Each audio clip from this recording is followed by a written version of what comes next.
నా పేరు కల్పన.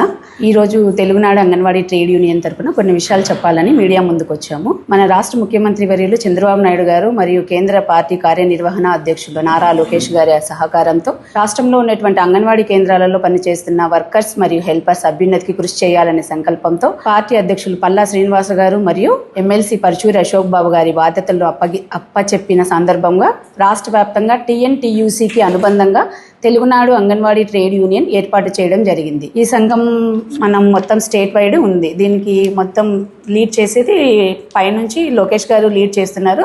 వీళ్ళ ఆధ్వర్యంలో మేము పనిచేస్తున్నాం. కానీ మన రాష్ట్ర ప్రభుత్వం అంగన్వాడీ కార్యకర్తలకు మరియు హెల్పర్లకి చాలా మంచిగా అన్నీ చేస్తున్నారు. గతంలో ఒక 4 నెలల క్రితము మినీ అంగన్వాడీ సెంటర్లను మెయిన్ అంగన్వాడీ సెంటర్లుగా చేశారనమాట. దాంట్లో భాగంగా మొత్తము 2 విడతలుగా ఫస్ట్ విడతకు 4685 సెంటర్లను చేశారు. రెండో విడతగా 340 సెంటర్లను చేశారు. ఈ సెంటర్లకు సంబంధించి కేంద్ర ప్రభుత్వము ప్లస్ రాష్ట్ర ప్రభుత్వము ఆమోదించిన తర్వాతనే వాళ్ళకి మెయిన్ సెంటర్లు మినీ సెంటర్లను మెయిన్ సెంటర్లుగా ఇవ్వడం జరిగింది. కానీ ఇప్పుడు కొంతమంది వేరే ఇతర కార్మిక సంఘాల వాళ్ళు అది మా కృషి వల్లనే జరిగింది, మేము చేయడం వల్లనే జరిగింది అనేసి మన రాష్ట్ర వ్యాప్తంగా రాయలసీమ ప్రాంతంలో కేంద్రాలు మన అంగన్వాడీ కార్యకర్తల నుంచి ఇది మేము ఫైట్ చేయడం వల్లనే జరిగింది అనేసి ఒక్కొక్క అంగన్వాడీ కార్యకర్త నుంచి 5,000 నుంచి 11,500 వరకు 11,500 వరకు వసూలు చేయడం జరుగుతుంది.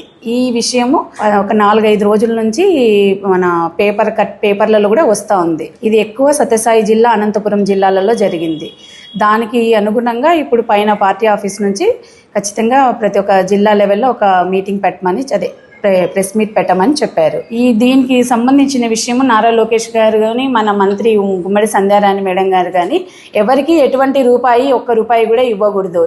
ఏదైనా మీకు అట్లా ఏవైనా హరాస్మెంట్స్ ఉన్నా ఏదైనా కానీ ఉన్నా కూడా శాఖాపరమైన చర్యలు తీసుకోబడతాయి. ఖచ్చితంగా మీ పేర్లు అయితే బయట పెట్టము. మాకు ఏది ఉన్నా కూడా ఇంటిమేషన్ ఇస్తే ఖచ్చితంగా దాన్ని రెఫర్ చేస్తామని సర్టెన్ అధికారులకు కూడా ఇప్పుడు ఆదేశాలు ఇచ్చారు. మన ప్రొద్దుటూరులో మన జిల్లాలో తక్కువ ఉన్నాయండి. కానీ ఇది మన రాయలసీమ ప్రాంతంలో జరిగింది కాబట్టి మనకి ఇక్కడ ఒక ప్రెస్ మీట్ ఏర్పాటు చేయమని చెప్పారు. రాష్ట్ర తెలుగునాడు ట్రేడ్ యూనియన్ అభ్యర్థన మేరకు కూటమి ప్రభుత్వం వారు రాబోయే కాలంలో జీతాలు పెంచే ఆలోచనలో కూడా ఉంది. రిటైర్మెంట్ బెనిఫిట్స్ కూడా ఇంకా కార్యకర్తలకు యాప్లకు అనుగుణంగా ఉండేటట్లు 5G మొబైల్స్ కూడా అందజేశారు. రాష్ట్ర ప్రభుత్వం ఇప్పుడు 2,645 అంగన్వాడీ సహాయకుల పోస్టులు కూడా భర్తీ చేసే ప్రక్రియ కూడా జరుగుతూ ఉంది. ఇవన్నీ ఇచ్చిన కూటమి ప్రభుత్వానికి మా తెలుగునాడు అంగన్వాడీ ట్రేడ్ యూనియన్ తరఫున ధన్యవాదాలు తెలియజేసుకుంటాం.